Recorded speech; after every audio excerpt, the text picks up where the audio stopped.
Tout un rayon, le Mac du vélo pour tous. Ravi de vous retrouver aujourd'hui pour ce nouveau numéro du Mac du vélo pour tous au guidon cette semaine, une fois encore avec notre studio mobile de Tout un rayon. Par chance, j'ai encore le plaisir de pouvoir saisir le guidon de mes deux mains. C'est pas le cas de tout le monde, c'est bête. Il suffit parfois d'un simple morceau de verre pour vous entailler le doigt et vous forcer à l'immobilisation d'un de vos membres indispensables.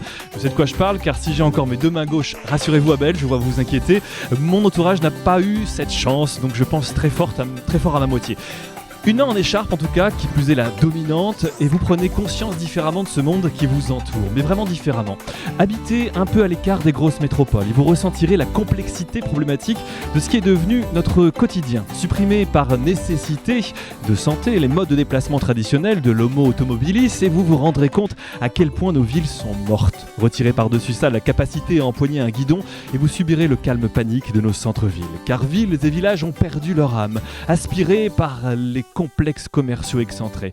À 15 minutes en voiture, oui mais sans voiture, une petite heure en vélo, ça commence à tirer. Et sans vélo, mais qui a tué nos villes ? Le centre-ville accueillant n'est plus, ou peut-être à Halloween, façade décorée de toiles d'araignée, boulangerie à la date limite dépassée, poussière opaque, boucherie déserte, quelques banques de mœurs mais pas très utiles au jour le jour. À moins que notre avenir soit de continuer de vivre à crédit sur ce monde, c'est une grande question, ou du moins sur ce qu'il reste de nos villes et de nos quotidiens.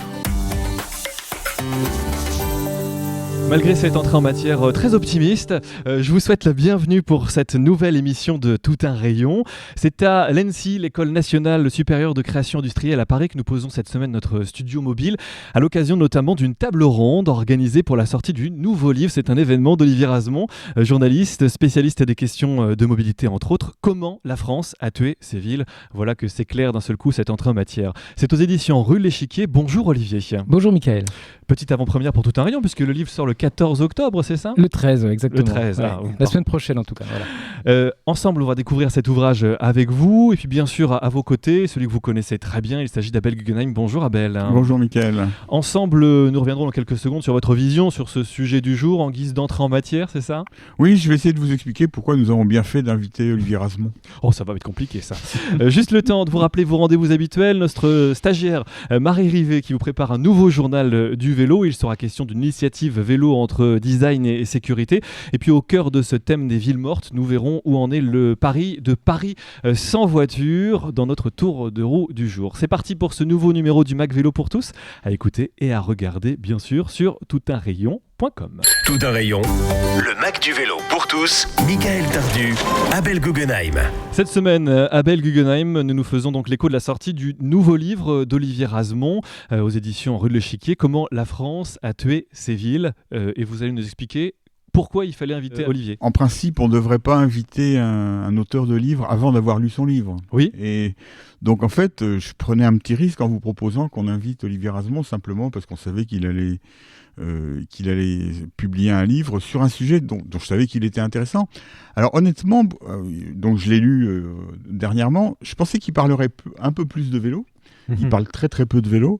Mais je pense qu'effectivement, c'est aussi nous, on est monomaniaque, on parle du vélo, mais effectivement, c'est l'intérêt, et on va continuer à traiter des sujets qui ne sont pas spécifiquement vélo, mais qui ont un rapport, c'est-à-dire qui montrent la manière dont le vélo est un signal parmi d'autres de certains phénomènes, et en particulier sur la désertification des petites villes. Et donc, moi, je suis content d'avoir lu ce livre et qu'on en discute aujourd'hui, parce que vraiment, je crois qu'Olivier montre bien de manière assez magistrale un processus qui, malheureusement, semble irréversible, sauf si les responsables lisent son bouquin. Et donc, il est nécessaire que ce bouquin devienne un best-seller, qu'il soit lu par tout le monde et que tout le monde dise il faut absolument qu'on fasse ce que Olivier Razemont recommande à la fin. Donc, en fait, si on a participé au cours de cette émission à donner envie à des responsables municipaux en particulier de suivre les principes qui donnent à la fin, on aura fait une bonne action. Flatteuse l'entrée en matière, Olivier Razemont d'Abel Guggenheim. Oui, alors voilà, je ne sais plus quoi dire maintenant. Non, en fait, je ne parle pas beaucoup de vélo, en effet, Abel, dans ce livre, mais par contre, je parle par définition beaucoup de voitures. Et donc, en creux, je parle beaucoup de vélo, parce que le vélo est la voiture, c'est-à-dire la possibilité de se passer d'une voiture et donc permet, à contrario, de resserrer les mailles du territoire, et je pense que c'est ça dont on parle. Bon, on va rentrer au cœur du sujet, Olivier Abel, c'est l'heure de découvrir le livre d'Olivier Razement. Tout un rayon, le Mac du vélo pour tous. Toutunrayon.com. C'est l'heure du tour de piste de l'invité sur le Mac du vélo pour tous, toutunrayon.com. Nous avons aujourd'hui le plaisir d'être avec Olivier, c'est l'émotion, avec Olivier Razement, journaliste, spécialiste des questions de mobilité, autour de votre nouveau livre, Comment la France a tué ses livres. C'est aux éditions Non, pas ses livres, c'est villes. Pas encore, peut-être qu'on y reviendra un jour. Je fais de lapsus aussi des fois. Oui, c'est vrai. Bon, ça me rassure. Le livre est à retrouver aux éditions Rue de l'Échiquier. Peut-être qu'on va revenir à la base et à la genèse de ce livre. Comment est-il né ? Alors, c'est un phénomène. Alors, d'abord, c'est un phénomène qu'on constate dans beaucoup de villes, dans énormément de villes, presque toutes sauf les grandes villes en France. Si vous allez passer un peu de temps à Albi, à Épinal, à Saint-Brieuc, à Saint-Étienne, etc., vous le constatez des visu. Toutes ces vitrines vides, ça saute aux yeux, c'est le plus frappant, c'est triste, voilà. Et en fait, autour de ça, qu'est-ce qui se passe ? Alors moi, je l'ai constaté des visus dans beaucoup de villes, et puis on l'avait vu déjà dans le livre d'avant qui s'appelait La tentation du bitume en 2012. Avec mon co-auteur, on avait constaté qu'il y avait beaucoup de logements vides, contrairement à ce qu'on dit toujours. On dit il faut créer des logements, et en fait dans les villes moyennes et dans les petites villes aujourd'hui, au contraire, on a trop de logements. Et puis il y a une paupérisation de la population. Il y a les plus riches s'en vont, en fait. Ils vont pas très loin. Ils vont généralement dans les communes qui sont un peu périphériques, un petit peu autour du centre-ville, de la ville ancienne. Et c'est un phénomène que j'ai constaté avec encore plus d'ampleur quand, tout simplement, après avoir écrit Le pouvoir de la pédale, j'ai été invité dans une 50aine de conférences dans plein de villes différentes dans toute la France, de diverses tailles, dans toutes les régions, de gauche comme de droite, avec des situations économiques différentes. Certaines villes qui vont très bien, comme Vitré en Ille-et-Vilaine, ou Rodez, ou Aurillac, avec des taux de chômage relativement faibles, ou Colmar en Alsace, sont des villes qui sont également touchées par ce phénomène de dévitalisation. Donc heureusement, toutes nos villes ne sont pas encore mortes en France ? Non, les villes ne sont pas encore mortes. Les villes d'ailleurs réagissent, parce que souvent quand il y a quelqu'un qui vient de l'extérieur dire attendez, regardez, la ville est morte, souvent les gens se révoltent sur place. C'était le cas il y a quelques mois à Dunkerque par exemple, quand Catherine Deneuve a dit oh là là, qu'est-ce que c'est triste Dunkerque. À ce moment-là, tout le monde a protesté vigoureusement, et donc non, ça montre que les villes sont encore vivantes, mais ce qu'on constate partout, et vraiment c'est très général, c'est les phénomènes que je viens de décrire, c'est-à-dire vitrine vide, population qui s'en va, paupérisation, transport pas adapté, donc des transports publics qui coûtent extrêmement cher et qui demeurent très peu utilisés. Et puis cette chose, et là Abel va être content, effectivement, cette domination absolue dans l'ensemble du territoire urbain, c'est-à-dire pas seulement dans le centre-ville, mais dans l'ensemble du territoire, du magma urbain qu'on a constitué autour de la ville-centre, des infrastructures automobiles. Toutes les villes de France, alors les habitants des métropoles s'en rendent pas beaucoup compte parce qu'eux, ils se déplacent souvent à pied et à vélo et dans les transports publics, mais dans toutes les autres villes de France, la plupart des déplacements se font en voiture, et tout l'espace, évidemment les nouvelles rocades, évidemment les boulevards, mais aussi les trottoirs parfois, mais aussi les places parfois qui sont des parkings. Il y a dans toutes les villes de France, les très jolies places de la ville sont des parkings, et donc on a une colonisation par la voiture, et je dois dire que à mon avis c'est ça qui est en train de tuer les villes, notamment l'indécoupable en l'occurrence. Pour nous aider à comprendre justement comment la France a tué ces villes, vous participez cette semaine à une table ronde avec Sylvie Banoun, la coordinatrice interministérielle pour la marche et pour le vélo, et Pascal Madry qui est lui le directeur de Procos, une fédération de commerce spécialisée. Deux invités qui n'ont pas été choisis au hasard. Alors Pascal Madry ne peut pas être là. Pardon. J'aurais dû vous le dire. Par contre, il y a Christian, c'est pas grave. Il y a Christian Jacquiot qui est l'auteur d'un livre sur la grande distribution qui sera là, et Eric Charéron, le directeur de la prospective de Keolis qui est un opérateur de transport public, qui sera là également. Et Sylvie Banoun, bien sûr. Bon, alors ça c'est le bon invité. Alors pourquoi le choix de ces trois invités et ces trois thématiques qui abordent du coup trois angles différents ? C'est une manière effectivement c'est-à-dire la ville, c'est comme un être vivant, c'est-à-dire que c'est un écosystème, ça parle de tout. Quand on parle de ville, on parle à la fois de l'espace, on parle des gens, on parle des transports, on parle de la voirie, on parle éventuellement de l'air ambiant, on parle évidemment des commerces. Se concentrer uniquement sur l'urbanisme, c'est passer à côté de tout le reste. Se concentrer uniquement sur les transports aussi d'ailleurs. Donc c'est pour ça que j'ai voulu proposer à des gens donc les transports publics, la grande distribution, et puis Sylvie Banoun qui est la déléguée interministérielle à la marche et au vélo, parce qu'elle a une vision de ce qu'est la ville d'aujourd'hui. Là encore, pas de la métropole, mais de ce qu'est la ville et de ce qu'elle pourrait être, ou de ce qu'elle a été et de ce qu'elle pourrait redevenir évidemment. Bon, on est dans le MAC du vélo pour tous. Vous avez montré que la voiture était une des grandes coupables de la mort de ces villes en France. En quoi le vélo peut-il contribuer à sauver nos villes ? Alors ça, c'est aussi un constat que j'ai fait au départ en allant parler dans différentes villes du pouvoir de la pédale, c'est que partout vous avez des associations extrêmement dynamiques avec des gens qui n'ont pas seulement envie d'avoir des aménagements ou d'avoir un abaissement de la vitesse à leur propre profit, des militants cyclistes qui n'ont pas seulement cet objectif-là, mais qui partout ont l'objectif d'amener davantage de monde à vélo.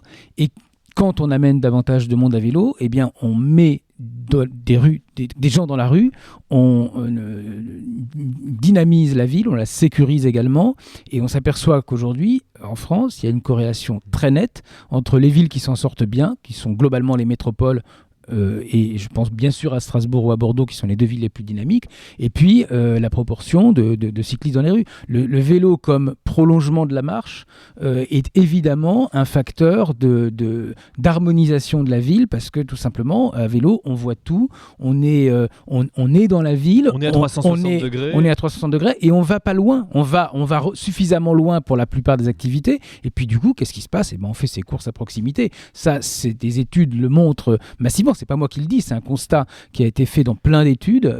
Il y en a des anciennes, mais il y en a également des très récentes qui continuent à montrer que les piétons et les cyclistes sont excellents pour le commerce. Abel Guggenheim. Oui, c'est un peu ce que j'essayais de dire tout à l'heure, c'est-à-dire que c'est clair que si les villes prennent les décisions nécessaires pour aller à l'encontre de ce phénomène qui paraît un peu irréversible, le vélo et la marche, bien sûr, seront d'une part une partie de la solution, et d'autre part seront les bénéficiaires. C'est-à-dire que les associations de cyclistes, puisque vous en parlez, auront une place importante dans la solution et bénéficieront de la solution si on va dans la bonne direction. Olivier ?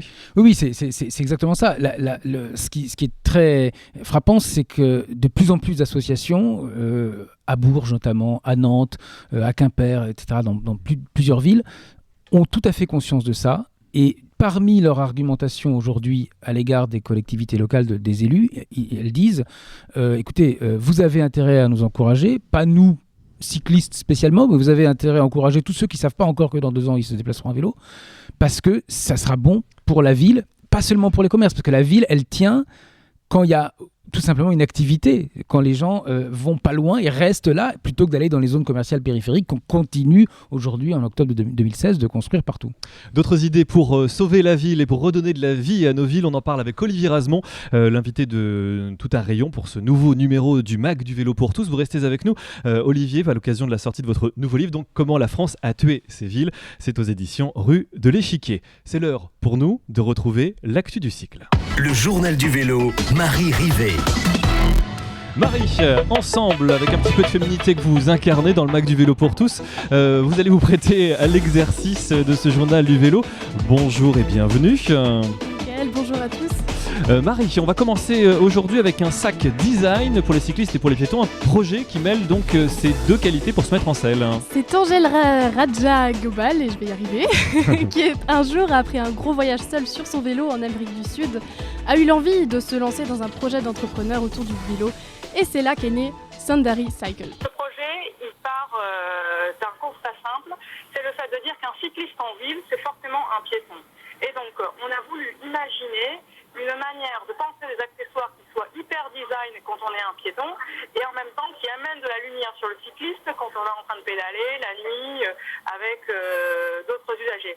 Donc l'idée forte là-dedans, c'est d'amener du design et de la sécurité sur le cycliste et le piéton. Le but est donc de trouver une manière de promouvoir, d'inciter les gens à faire du vélo en ville, à aller au travail en vélo et créer pour eux des accessoires design et sécuritaires comme le sac à dos. On a commencé par un par un accessoire qui est un sac à dos. Et ce sac à dos, en fait, est réfléchissant. C'est un sac à dos, en fait, qui se clip derrière la tige de selle, qui permet donc de ne pas transpirer quand on pédale. Et quand on arrive à destination, le sac se transforme en sac à dos et donc il est hyper pratique. Des accessoires réalisés à l'aide d'un grand designer qui travaille pour des marques de luxe avec de beaux matériaux, imperméables, cuir traité du Limousin et évidemment Made in France pour vous donner tous le sourire. Et c'est également une valeur ajoutée et ça permet de mettre en valeur la dimension locale. Un dernier mot, Angèle ? Si vous voulez soutenir ce projet, allez sur Kickstarter, tapez Sundari, S-O-U-N-D-A-R-Y. L'idée, c'est vraiment, si vous aimez le projet, pitcher quelque chose ou juste partager, et c'est déjà énorme pour nous. Vous l'aurez compris, pour soutenir le projet, rendez-vous sur Kickstarter. On mettra évidemment le lien sur tous nos réseaux. Roule Europe, en bref, dans l'actu vélo, une aventure autour de l'Europe, donc à vélo. Oui, Roule Europe, c'est le nom de cette exposition proposée par Rayon d'Action, une association qui défend les usagers du vélo à Rennes, qui présente le voyage d'Hélène et de Thomas. Ensemble, ils ont traversé en 6 mois plus de la moitié des pays du nord de l'Europe. De retour, ils présentent une exposition visant à promouvoir les différents aménagements et initiatives rencontrées durant leur voyage, évidemment autour du vélo. Une façon originale de s'inspirer des idées de nos voisins du Nord, jusqu'au 13 octobre à la Maison de la Consommation et de l'Environnement à Rennes. Et on termine avec une idée qui pourrait rendre le sourire à ceux qui en ont marre des travaux sur les lignes de RER. Et l'idée vient de l'association belge Le GRAC, groupe de recherche et d'action des cyclistes quotidiens. Elle propose d'optimiser les périodes de chantier sur les lignes de RER en proposant de pouvoir circuler à vélo à l'emplacement des voies non posées. Pour cela, il suffirait de faibles coûts de sécurisation des voies pour constituer ce RER vélo sur les lignes reliant Outigny à Nivelles et à Bruxelles. Pour l'instant, cette alternative semble très peu soutenue par les autorités du chemin de fer belge. Et enfin, brièvement, puisqu'il faut le préciser, n'oubliez pas le festival de la mobilité autonomie pour découvrir les différents acteurs des transports de demain. C'est du 7 au 9 octobre au Grand Hall de la Villette à Paris. L'actu vélo avec Marie Rivet, n'hésitez pas à nous adresser vos infos sur toutunrayon.com bien naturellement. Réaction comme toujours de nos invités autour de la table. Olivier, je vous ai vu réagir à quelques-unes de ces infos de Marie. Laquelle a retenu particulièrement votre attention ? Le système pour le sac à dos. Il y a de plus en plus de création d'activités, d'entreprises, de produits locaux autour du vélo, autour de l'usage quotidien, de choses qui sont vraiment utiles. Et là, du coup, ça permet d'être optimiste parce que ça veut dire qu'il y a une aspiration à être plus local, à faire des choses utiles et pas à continuer à commander des TGV à des entreprises qui ensuite vont circuler sur des trains sur des lignes classiques. Voilà. On fait des choses utiles, ça me semble beaucoup plus, ça me semble plutôt encourageant. Abel Guggenheim. Je pense exactement la même chose. C'est-à-dire que la créativité aujourd'hui, elle est dans le vélo. Il y a beaucoup de jeunes qui lancent des startups, des trucs comme ça, sur des accessoires de vélo, sur des choses. Alors toutes ne sont pas destinées à avoir un grand avenir, mais il y a certainement des choses à faire. Et effectivement, aussi bien en particulier dans le haut de gamme. C'est-à-dire le vélo, c'est pas uniquement un truc de pauvre. Il y a vraiment des gens qui lancent des produits de grande qualité. On peut être optimiste. Olivier a raison. Bon, si vous êtes d'accord, tant mieux. On va continuer ensemble cette émission avec le sourire et on va regarder vers l'avenir. Tout un rayon, le Mac du vélo pour tous, Michael Tardu, Abel Guggenheim. C'est à l'ENSI, l'École nationale supérieure de création industrielle à Paris, que nous posons cette semaine notre studio mobile à l'occasion d'une table ronde organisée pour la sortie du nouveau livre d'Olivier Rasmont, journaliste spécialiste entre autres des questions de mobilité, mais dès que ça bouge, il aime. Comment la France a tué ses villes. C'est aux éditions Rue de l'Échiquier. Les dernières questions à notre invité pour le tour de piste. Olivier, est-ce qu'on peut espérer voir nos villes ressusciter avant de mourir nous-mêmes ? Alors, le micro. Ça dépend lesquelles. Celles qui ont compris qu'effectivement les habitants étaient là, pas là avec un S, mais étaient là, ils étaient présents. Il y a des villes qui ont compris ça. Alors c'est plutôt des grandes, mais Strasbourg, c'est extraordinaire. Je parlais récemment avec l'adjoint au maire de Strasbourg en charge du commerce. Il me disait, beaucoup de commerçants du centre-ville lui demandent de poser des arceaux à vélo devant le magasin, en disant à la mairie, comme ça on a nos clients qui vont venir. Il y a beaucoup de vélos dans le centre de Strasbourg, il y en a énormément même. Donc, mais l'association Vitrine de Strasbourg, qui représente les commerçants, contacte régulièrement le même adjoint au commerce pour lui dire attention, il faut quand même laisser de la place pour les voitures pour qu'elles puissent se garer. En sachant qu'aujourd'hui, dans le centre de Strasbourg, de toute façon, il y a très peu de place pour les voitures. Donc on a une sorte d'étrange, on peut dire schizophrénie, en tout cas, je sais que c'est un mot médical, mais en tout cas, d'incompréhension de ce sujet-là. Les commerçants eux-mêmes veulent et ont compris qu'effectivement leur devenir dépend du fait qu'il y ait des gens à pied et à vélo, et notamment à vélo en l'occurrence, et puis l'association des commerçants a cette espèce de discours permanent. Autre chose pour être optimiste, oui. Non, je vous laisse terminer. Je prends un autre exemple, celui de Rouen. À Rouen, récemment, a été publiée une étude absolument magistrale qui a été faite par le cabinet de l'anthropologue Sonia Lavadino et qui montre que on a demandé aux commerçants, à votre avis, qu'est-ce qu'il faut pour dynamiser la ville, et les commerçants ont répondu il faut du stationnement. 78% des commerçants ont dit il faut du stationnement, etc. Et on a demandé à leurs clients qu'est-ce qu'il faut à votre avis pour dynamiser la ville ? Et ils ont répondu il faut de l'espace pour marcher à pied, il faut moins de bruit, moins de pollution, et puis des trottoirs plus larges. Bon, donc ça veut dire que les gens sont prêts et ça veut dire qu'il y a un optimisme qui est possible. Bien sûr, j'ai pris Strasbourg, mais à Rouen, qui est un peu plus petit, il y a la même situation. Est-ce qui m'emmène vers la deuxième question. Quel rôle doivent jouer les uns et les autres ? Vous en avez évoqué un petit peu, mais les citoyens, les associations, les politiques ? Alors tout le monde peut jouer un rôle, évidemment, en se posant la question, est-ce que je peux trouver à côté de chez moi la chose que je pourrais aller chercher en voiture à la zone commerciale et qui fera que dans 2 mois, le magasin à côté risque de fermer. Les associations, c'est effectivement encourager ça, et je pense aux associations cyclistes. Je pense que là aussi, c'est un sujet à tiroir. Tout le monde n'est pas au niveau de connaissance et de compréhension du sujet. Donc, je pense que les associations sont en train de se rendre compte qu'effectivement, c'est un sujet et qu'elles ont intérêt à encourager et à aller voir leurs élus. Et les élus, c'est effectivement se poser les bonnes questions. C'est se dire qu'est-ce que c'est qu'une ville, tout simplement. Une ville, c'est pas un centre commercial. Une ville, c'est pas juste un endroit où il y a des boutiques les unes à côté des autres et qu'on va animer en mettant de la musique dans la rue. Une ville, c'est là encore un écosystème. Il y a des gens qui vivent. Donc ça veut dire, pour prendre un élément qui me semble très important, on parle parfois de piétonisation des rues. Je préfère nettement, alors il y a des piétonisations qui sont tout à fait indispensables à certains endroits, mais il y a aussi tout simplement la réalisation ou le maintien de cheminement piéton. C'est pas la même chose. Ça veut dire pouvoir aller de chez soi, pas seulement dans le centre-ville, dans tous les quartiers de la ville, en bas, à côté, à 200 mètres, 500 mètres, 1 kilomètre, à pied.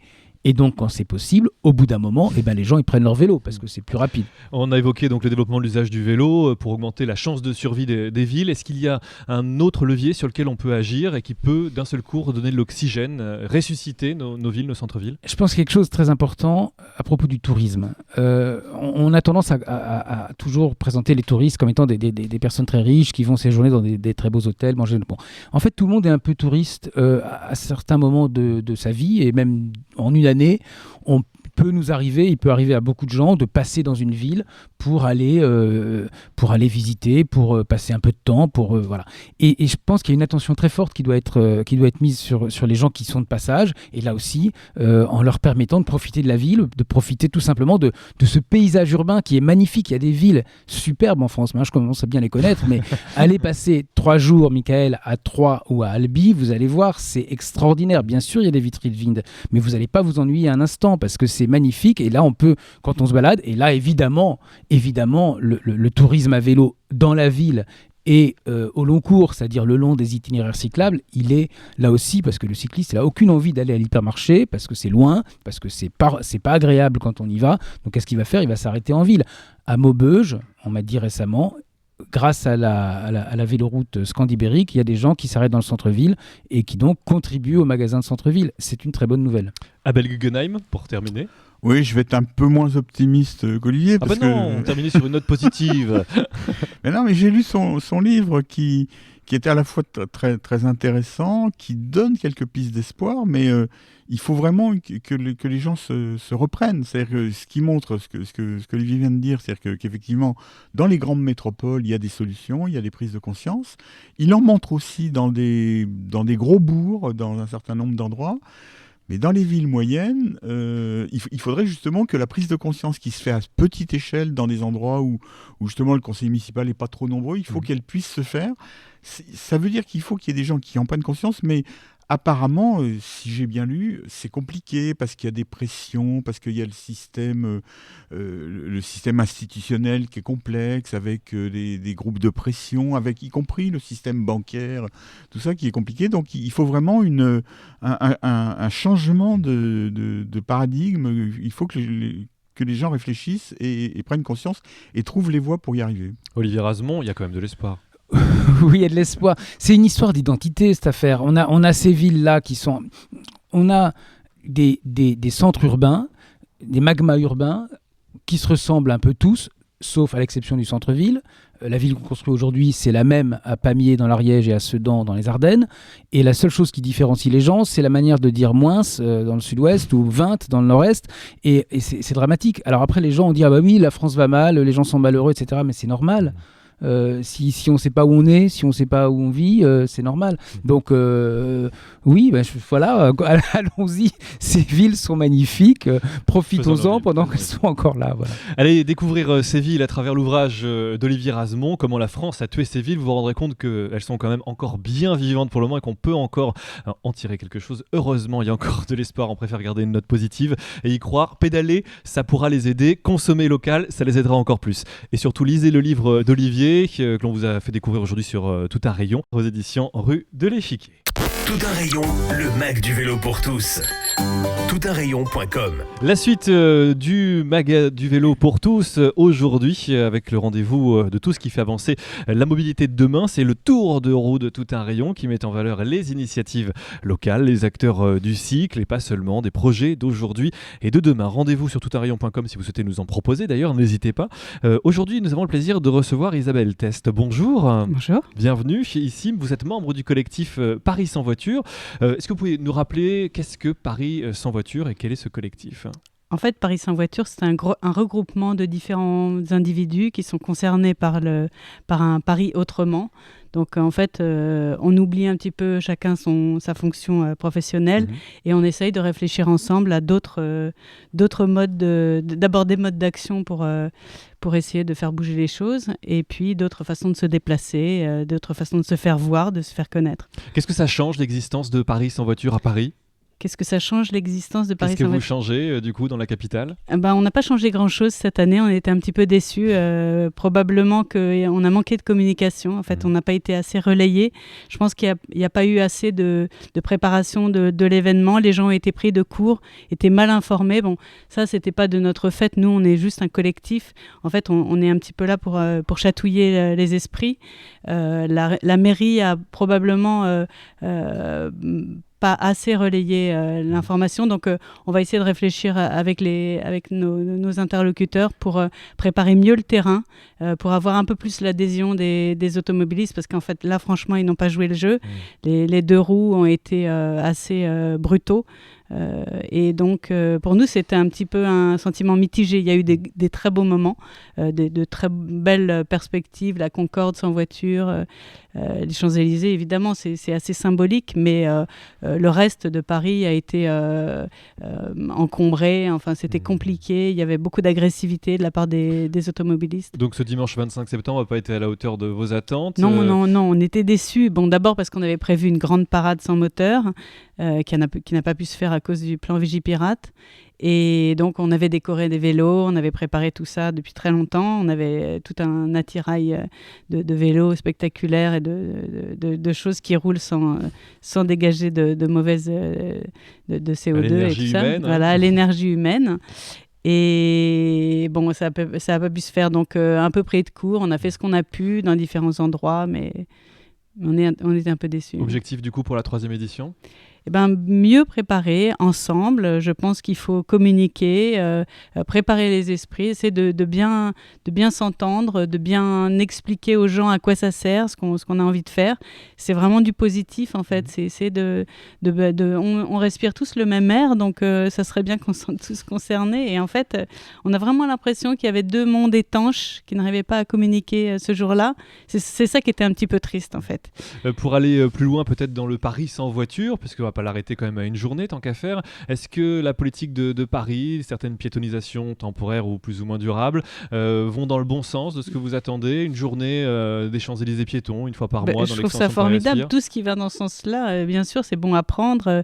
C'est motivant pour nous. On est très heureux d'avoir tous ces signaux positifs, évidemment. Votre Paris rêvé, il ressemblerait à quoi, pour terminer? Un Paris avec moins de voitures. Je ne veux pas les éradiquer. Moi, je ne suis pas contre les voitures. Les voitures, je m'en sers de temps en temps. J'en ai pas, évidemment, mais je suis bien contente d'en trouver quand c'est indispensable. Il faut vivre avec son temps. Mais c'est vrai que je trouve cet air irrespirable et je trouve ça bien dommage que les gens ne sachent pas faire autrement, en fait.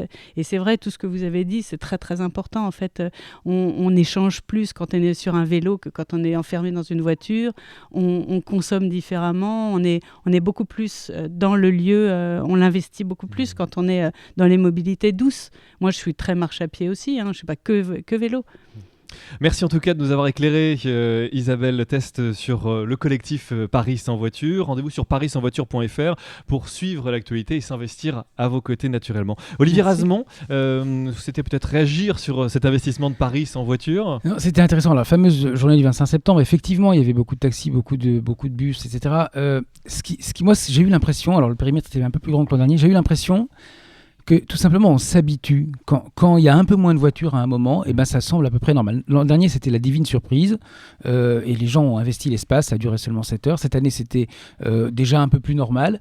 Et je crois qu'on assiste au même phénomène à chaque fois qu'on piétonise ou qu'on réduit l'espace ou qu'on aménage différemment ou qu'on enlève des voies, ça arrive, ou qu'on réduit les voies. Je pense à Bordeaux, je pense à Grenoble, etc. Très vite, on s'habitue. Je vous parie que dans 6 mois, le fameux débat sur les voies sur berge, sur la piétonisation des voies sur berge, ce sera lui-même, le débat, ce sera évaporé. Oui. Les voitures d'ailleurs s'évaporent, la circulation s'évapore, comme le dit si bien Frédéric Errand, et de nombreuses études, mais on aura l'occasion d'en reparler.